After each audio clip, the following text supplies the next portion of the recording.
Hi everyone, thanks for coming back for part 2.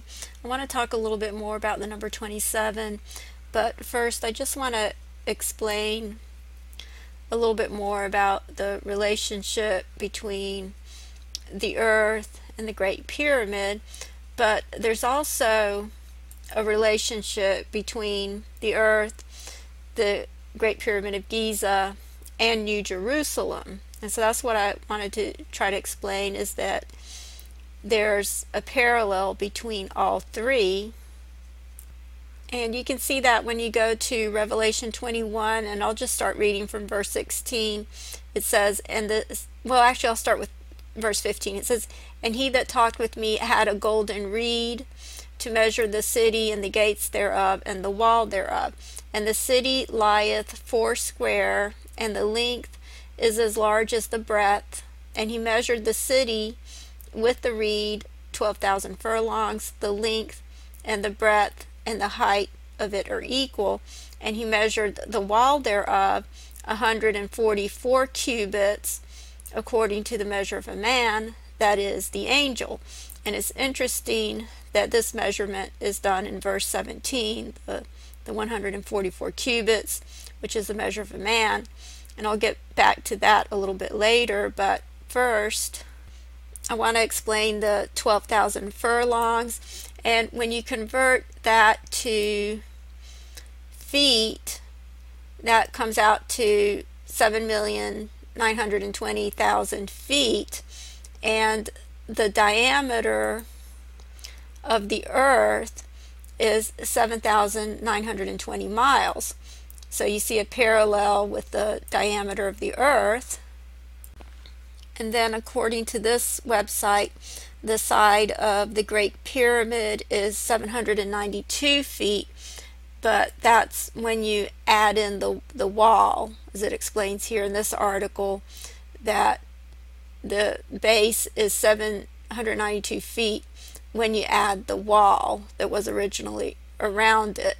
And so I haven't been able to confirm that measurement, but it does line up with this relationship between the Earth and the Moon, and I'll show you how that's connected to New Jerusalem as well, because over here in verse 17 it says, "And he measured the wall thereof 144 cubits, according to the measure of a man, that is, of the angel." And I've explained before that 144 cubits is the same as 216 feet.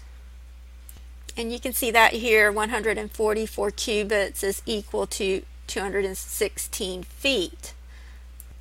And the diameter of the moon is 2,160 miles. And so half of that would be the 1,080 miles. And so when you add the Earth and the moon together, that's a direct correlation with New Jerusalem, with the base of the temple, and then the wall added to it. And that also is a parallel to the Great Pyramid of Giza.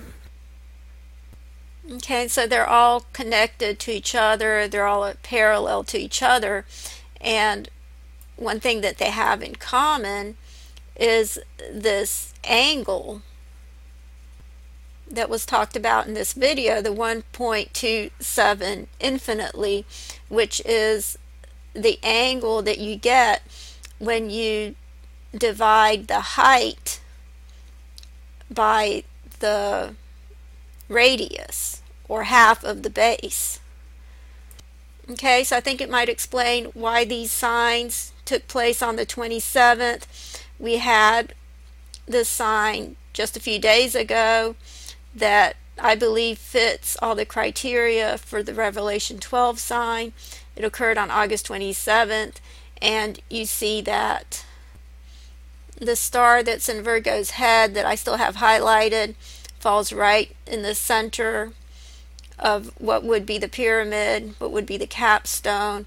And then a year ago from that, you had a conjunction between Jupiter and Venus right by the star Zavi Java, which in Hebrew is the word Sebi Yahweh, which means beautiful Lord or beautiful Yahweh. So you had Jupiter and Venus and the Beta star in Virgo all conjoined together. And the Beta star means beautiful Lord, and they all were conjoined together just under this, what I believe represents the capstone, under this angle over here, which is the constellation Coma Berenices, and the Alpha star, which is this star right here, is called diadem, which means crown. Okay, keep in mind this was on August 27th, and then a year later in 2017, on August 27th, we have what looks like to me to be the Revelation 12 sign. It appears to incorporate all the criteria, all the requirements for the Revelation 12 sign. And then coming up on 9/11, the sun will be exactly in that position right between Virgo and Leo and just under this capstone. Okay, so now I want to show you the concordance for the terms head of the corner. As you can see, it comes up in these verses over here. And I couldn't help but notice this middle one that comes up in Luke 20:17. And it says, "And he beheld them and said, What is this then that is written? The stone which the builders rejected, the same is become the head of the corner." And when you look up the word head of the corner, you see that it's made up of two words in the Greek. And the first word means head, and it's this word right here. It's Strong's 2776. And of course, it was in the Hebrew year 5776 that the Bethlehem conjunction took place. In this position over here, that was on August 27th in the year 2016, which was the Hebrew year 5776. And then the other word is this word over here. This is the word that we use at the end of words like pentagon or octagon. It means angle or corner, and you can see the definition over here: corner, an external angle. And like I said, that's what the constellation Coma Berenices is. It's just an angle. And you can see it here without the artwork, that it's just an angle. And then the Alpha star is a star called diadem, which means crown. Okay, so this is clearly seems to represent the head of the corner, the capstone to the pyramid, which is Jesus. He's the head of the corner, just like it said in Luke 20:17, which appears to be a clue as to the year that this is going to take place. And then you have another one, and that was in 1 Peter 2:7. So again, you have the number 27. This was on August 27th that you had this conjunction right in the middle of this triangle. And then, of course, the angle of the pyramids, I'll just show you that again, comes out to 1.27 infinitely. And so going back to 1 Peter 2:7, it says, "Unto you therefore which believe he is precious, but unto them which be disobedient, the stone which the builders disallowed, the same is made the head of the corner." And then on 9/11, the sun will be in this exact position. It will be right in the middle of this capstone, right in between Virgo and Leo. And also at that time, you see that Jupiter has clearly crossed the line, representing the womb of Virgo, and perhaps representing the birth of the man-child. And I have some tables which seem to confirm that, which I'll go over in a little bit. But you also have this reference over here in Acts 4:11. So again, this is using the number 11, and as I've stated before, it's all a battle over the DNA. The number 11 represents the DNA, and this is all a battle over who's going to take over the DNA.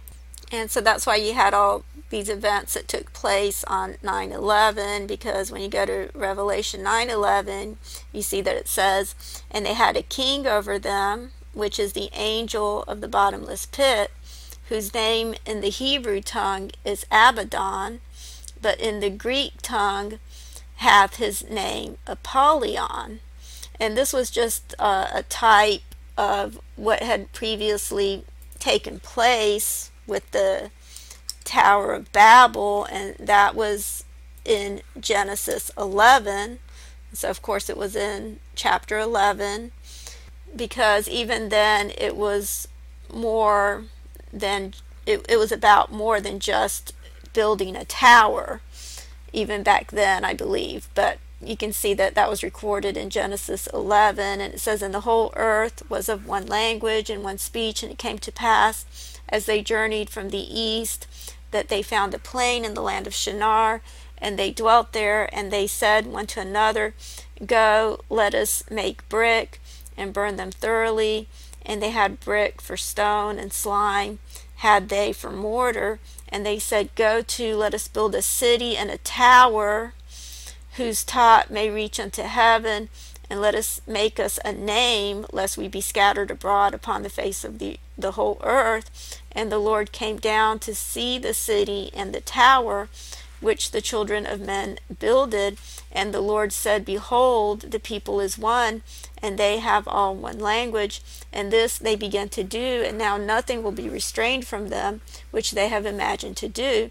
Let us go down, and therefore confound their language, that they may not understand one another's speech. So the Lord scattered them abroad from thence upon the face of all the earth, and they left off to build the city. Therefore is the name of it called Babel, because the Lord did there confound the language of all the earth, and from thence did the Lord scatter them abroad upon the face of all the earth. And that's recorded in Genesis 11:9, which is 9:11 in reverse. Okay, so like I said, this is all a battle over the DNA and who will take over the temple, who will be placed as the capstone. And when you go to Revelation 19:11, there you see the true capstone of the true temple, which is God's temple.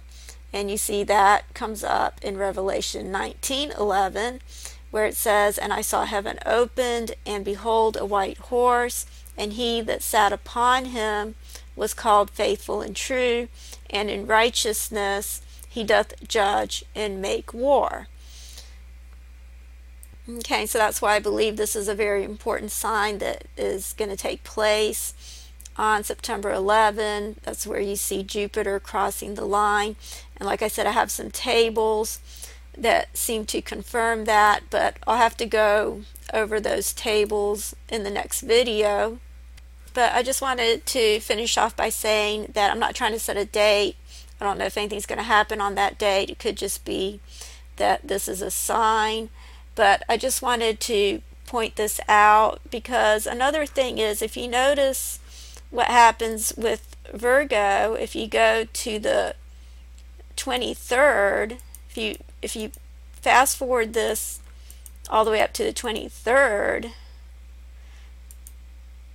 notice what happens to Virgo. By that time, she doesn't have, her head is chopped off. So, and I don't know if that means anything. I'm just pointing it out. I'm just saying we don't know the day or the hour, but we do know this is probably the year, so I would stay on high alert every day. And I'm about out of time, so I'll have to continue in the next video. Thank you.